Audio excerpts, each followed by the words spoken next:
தலைப்பில் நடைபெறக்கூடிய இந்த விழாவினை ஏற்பாடு செய்து இந்த இணைய நிகழ்ச்சிகளை என்னையும் பங்கேற்க வாய்ப்பை தந்து இன்றைக்கு உங்கள் முன்னால் என்னை நிறுத்தி வைத்திருக்கக்கூடிய மக்கள் நீதி மையத்தினுடைய தலைவர்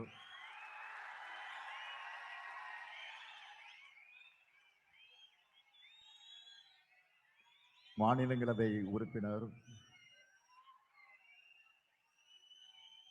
என்னுடைய மதிப்பிற்குரிய திரு கலைஞானி கமலஹாசன் அவர்களை,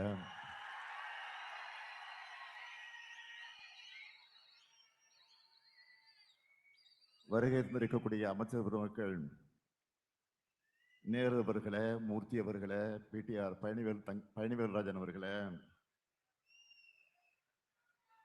தோழமை கட்சியினுடைய தலைவர்கள்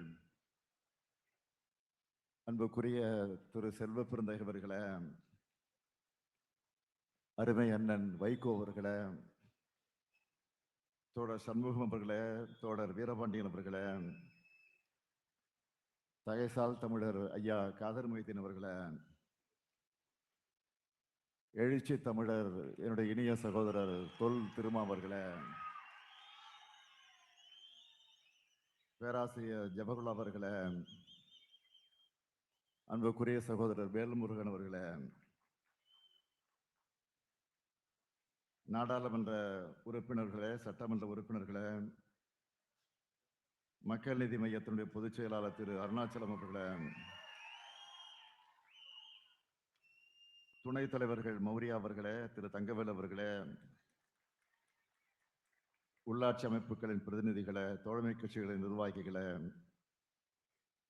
பத்திரிகை மற்றும் ஊடகத்துறை சார்ந்த நண்பர்களே, உங்கள் அனைவருக்கும் என்னுடைய அன்பான மாலை வணக்கம்.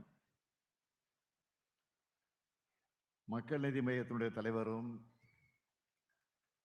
கலைஞானியுமான என்னுடைய அருமை சகோதரர் கமலஹாசன் அவர்கள்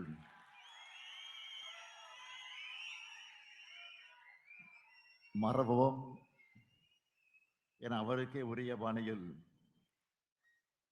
தனித்துவமாக சிறப்பாக நடத்துகிற இந்த நிகழ்ச்சியில பங்கேற்பதில் நான் உள்ளபடியே பெருமைப்படுகிறேன், மகிழ்ச்சி அடைகிறேன்.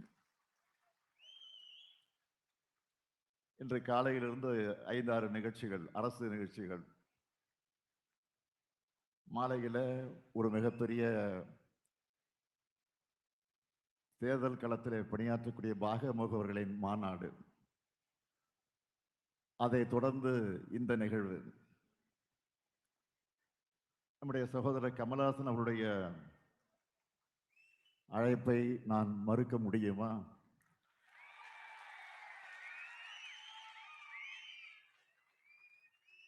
நான் எண்ணி பார்க்கிறேன், முரசொலியினுடைய பவள விழா நிகழ்ச்சியில் அவர் கலந்து கொண்டு அவர் ஆற்றிய அந்த உரையும் இதுவரையில் என்னால் மறக்க முடியாது. அந்த நட்பு உணர்வோடு தான், சகோதர பாசத்தோடு தான் இந்த நிகழ்ச்சிக்கு நான் வந்திருக்கிறேன். திரு கமல் அவர்கள் திரைப்படத்தில் ஒரு டைலாக் பேசியிருப்பார், மறதி ஒரு தேசிய வியாதின்னு.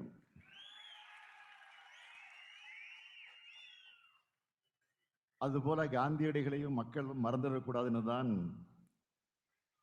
காந்தியின் வாழ்க்கையில பெரிய திருப்பு முனையை, மனமாற்றத்தை ஏற்படுத்தின மதுரை மண்ணில் மரபோம் என்கிற நிகழ்ச்சியை அவர் ஏற்பாடு செய்திருக்கிறார். காந்தி என்றதும் நம் மனசுல என்ன தோணும்? அவர் அரையாடை அணிந்து மேலே ஒரு துண்டோடு இருக்கிற எளிமையான உருவம்தான் எல்லார் மனசிலையும் தோன்றும். அப்படி அவர் அரையாடைக்கு மாறிய மண் தான் இந்த மதுரை மண். அப்படிப்பட்ட மதுரையில, அதுவும் காந்தி அருங்காட்சியகத்துல இந்த நிகழ்ச்சி நடைபெறுகிறது. ராணி மங்கம்மாள் அவர்களால் கட்டப்பட்ட அரண்மனையில் இந்த அருங்காட்சியகத்தை அமைத்து இந்தியாவுடைய முதல் பிரதமராக இருந்த நேரு அவர்கள் தான் அதை திறந்து வைத்திருக்கிறார்.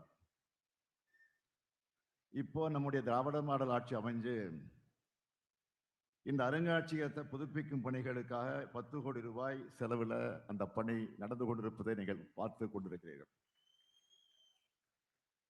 இந்திய நாட்டில் காந்திக்காக அமைக்கப்பட்ட முதல் அருங்காட்சியகம் இதுதான்.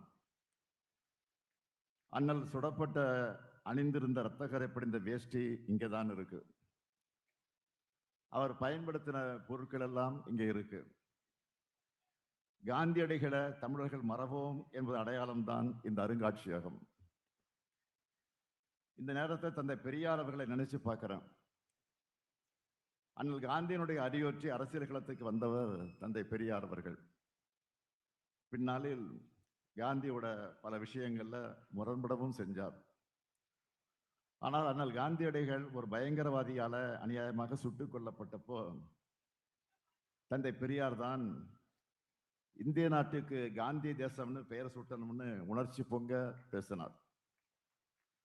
காந்தியடிகள், தந்தை பெரியார் இந்த இரு ஆளுமைகளையும் எல்லா மேடைகளையும் நம்முடைய அருமை சகோதரர் கமல்ஹாசன் அவர்கள் நினைவு கூறாமல் இருக்கவே மாட்டார்.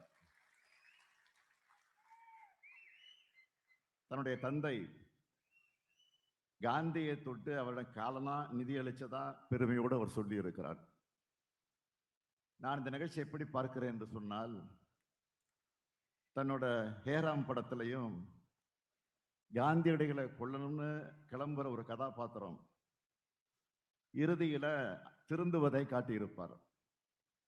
வெறுப்பரசியல மூர்க்கமாக திணிக்கிற ஒரு கட்சி, ஒரு கொள்கை ஒன்றியத்தில் ஆளும் காலத்துல காந்தியத்தை நம்ம நாடு இருக பற்றி கொள்ளணும்னு வலியுறுத்துற நிகழ்வு தான் இந்த நிகழ்வு.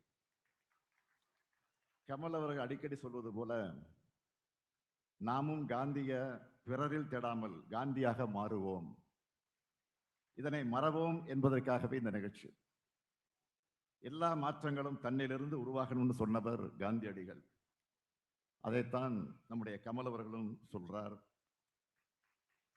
எனக்கு எழுதின கடிதத்தில் கூட இன்றைய இந்தியா உலகம் எதிர்கொள்ளும் முரண்கள், தனி வாழ்வில் ஏற்பட்டிருக்க சவால்கள் ஆகியவை காந்தியாரின் தேவையை முன்னெடுப்பதையும் விட அதிகரிச்சிருக்குன்னு கமல் அவர்கள் குறிப்பிட்டிருந்தார். காந்தியடிகளை மக்களோட மனசுல இருந்து எப்படியாவது அகற்றிட வேண்டும் என்று இன்றைய ஒன்றிய அரசு, பாஜக அரசு திட்டமிட்டு துடிச்சுக்கிட்டு இருக்கு. காந்திய கொள்கைகளை அழிக்கணும்னு என்ற நிலையிலிருந்து இப்ப காந்தி என்கிற பேரே இருக்கக்கூடாதுன்னு என்கிற அந்த இடத்திற்கு அவங்க நகர்ந்திருக்காங்க. அதுக்கு எடுத்துக்காட்டு தான் 100 நாள் வேலை திட்டத்திலிருந்து காந்தியடிகள் பேரை நீக்கினது. அடுத்து கரன்சி நோட்ல இருந்தும் காந்தி படத்தை எடுத்தாலும் எடுத்துருவாங்க. என்னை பொறுத்த வரைக்கும் ஒற்றைத்துவத்துக்கு எதிரானவர் காந்தி. இந்து முஸ்லிம் ஒற்றுமை அடையாளம் காந்தி. மத நல்லிணக்கத்துக்கான மகத்தான மந்திரம் காந்தி. இந்தியா அனைவருக்குமான நாடு என்ற கருத்தியல் தான் காந்தி. நான் கொல்லப்பட்டாலும் கூட ராம், ரஹீம் என்கிற பெயர்கள் அடிக்கடி உச்சரிப்பதை விடமாட்டேன். இரண்டும் ஒரே கடவுளின் பெயர்கள் என்று சொன்னவர் காந்தி. இதனால்தான் மதத்தை வச்சு அரசியல் பிழைப்பு நடத்துகிற அற்பர்களுக்கு காந்திய பிடிக்கிறது இல்லை. அண்மையில் பாஜகவை சேர்ந்த ஒரு முதலமைச்சரை முஸ்லிம்களுக்கு எதிராக வன்முறையை தூண்டுறதை பார்த்திருப்பீங்க. இதை சொல்லவே நமக்கு வெட்கமா இருக்கு. ஆனா எந்த வெட்கமும் இல்லாம இப்படியான செயல்களில் அவங்க ஈடுபடுறாங்க. சமூக ரீதியா, கல்வி ரீதியா பிற்படுத்தப்பட்ட முஸ்லிம்களுக்கு இடஒதுக்கீடு கூட இருக்கக்கூடாதுன்னு நினைக்கிறாங்க. கிறிஸ்துமஸ் அன்னைக்கு கிறிஸ்துவர்கள் மேல தாக்குதல் நடத்துறாங்க. மாற்றுத்திறனாளி என்று கூட பார்க்காமல் சிறுமி மேல தாக்குதல் நடத்துறாங்க. தமிழ்நாட்டில் இப்படியான சம்பவங்கள் அரங்கேற்ற வேண்டும் என்று வெறி பிடிச்சு அலையிறாங்க. நம்ம அரசும் உங்களை போன்ற தோழமை கட்சிகளும் இருக்கும் வரை அதை நாங்கள் நடக்க விடவே மாட்டோம். மண்டோ என்ற புகழ்பெற்ற எழுத்தாளர் இந்தியா பாகிஸ்தான் பிரிவினையும் போது நடந்த வன்முறையை பார்த்து என்ன சொன்னார் தெரியுமா? முட்டாள்களே, லட்சம் முஸ்லிம்கள் கொல்லப்பட்டனர், லட்சம் இந்துக்கள் கொல்லப்பட்டனர் எழுதாதீங்க, 2 லட்சம் மனிதர்கள் கொல்லப்பட்டனர் என்று எழுதுங்கள்னு மனம் விரும்பி சொன்னார். அவர் சொன்னது சரிதான். மதம் பிடிக்காம, மக்களை பக்குவப்படுத்துவதுதான் மதங்களின் வேலை. மதவெறி புகுந்தா முதல்ல சாகிறது மனிதம்தான். இதை நல்லா உணர்ந்திருக்கிற காரணத்தால் தான் வெறுப்பை புறந்தள்ளி தமிழ்நாடு வளர்ச்சி பாதையில் போகுது. மனிதத்தையும் மனிதர்களையும் அழித்து ஆட்சியை பிடிக்க நினைக்கிற பாஜகவின் பிடியில தமிழ்நாடு சிக்கக்கூடாது. இதுக்காகத்தான் சொல்றேன், இந்த தேர்தல் தமிழ்நாடு வர்சஸ் என்டிஏ, அதில் தமிழ்நாடு வெல்லும். பாஜக வெறுப்பு என்ஜின்கள் தமிழ்நாட்டுக்கு தேவையே இல்லை. காந்தியடிகளின் மத நல்லிணக்கமும் தந்தை பெரியாரின் பகுத்தறிவு சமூக நீதி பார்வையும் தான் தமிழ்நாட்டுக்கு தேவை, இந்தியாவுக்கும் தேவை. அந்த அடிப்படையில் தான் மதச்சார்பற்ற முற்போக்கு கூட்டணியில் சகோதரர் கமலஹாசனின் மக்கள் நீதி மையமும் இணைந்திருக்கு. சிலர் சொல்லுவாங்க, சகோதரர் கமல் பேசுறது எங்களுக்கு புரியலன்னு. அவங்களுக்கு புரியாம இல்லை, ஆனா புரிஞ்சிக்க கூடாதுன்னு நினைக்கிறாங்க.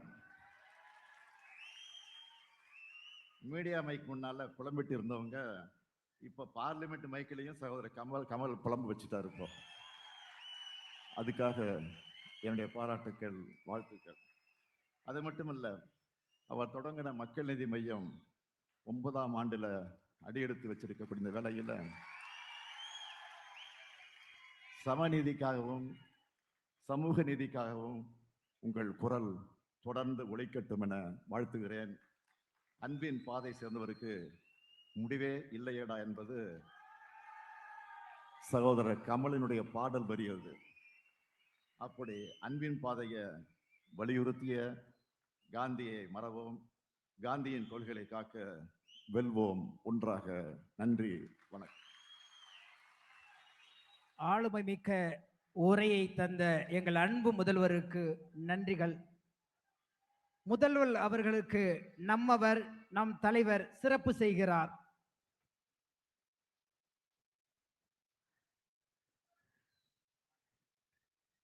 இந்த விழாவை தலைமையேற்று தலைமையுரையாற்றி அன்பை வெளிப்படுத்திய நம் முதல்வருக்கு நம்மவர் அவர்களின் அன்பு பரிசு.